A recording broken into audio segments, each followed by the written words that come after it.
C-A-R-E. Care is what your prompt are missing, and that's why your AI answers are failing. Hi guys, welcome to Kashi Digital Headquarter. I'm your friend Kashi Ahmad, and today I'm going to talk to you about another important prompting framework in the series of popular prompting framework, which is called CARE. C for context, A for action, R for results, E for example. So let's break it down. But before I do that, please, still majority of you have not subscribed to my channel. I will really appreciate if you can click on the button, do a quick subscribe, share this channel for anybody who likes. So let's break it down. What does CARE stand for and how do we use it? Number one is C, is the context. Means what is happening right now, who are you, what you want AI to understand. Provide a little bit of context to the AI. That's called C in the CARE framework, context. Second thing is action. What exactly you want AI to do? Summarize, write, revise, refine, compare, and all those. Describe as clearly as you can what you want AI to do as an action. Results.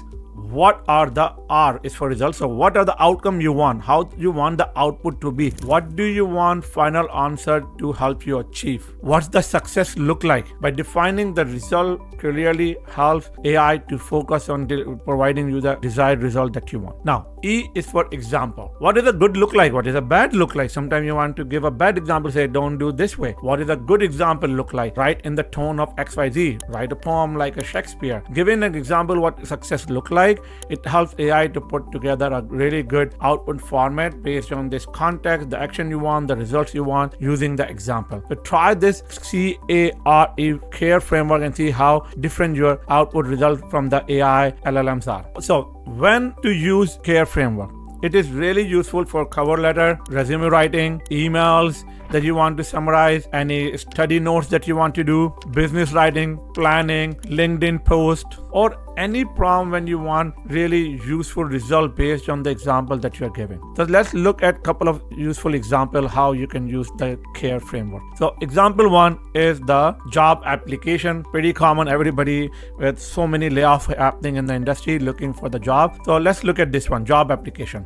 So the context for that will be, for C, context will be, I am a fresh university graduate looking for a job in the computer science field as a programmer or developer. That's the context. Now let's look at action. Write me a professional cover letter using the example attached based on the job description attached. What results do you want? Is R is create that cover letter that improve my chances to get the interview. And E will be use a tone like a mentor recommending a student. An example will be get any other cover letter that matches with the job description as an example with the format and all those, and define that you need cover letter that matches your experience, upload your resume and the job description based on that. Once you provide that context, instead of just saying, hey, I'm applying for the job, and you just give the title of the job and say, write me a cover letter. AI is going to do that, but it is going to build a very generic cover letter there, and it may cut by the AI, ATS, and you do not even get to the next step. Some of the professional tip or a pro tip I will give you is a couple of things I write in my prompt at the end is, because mostly you use the hybrid prompting, is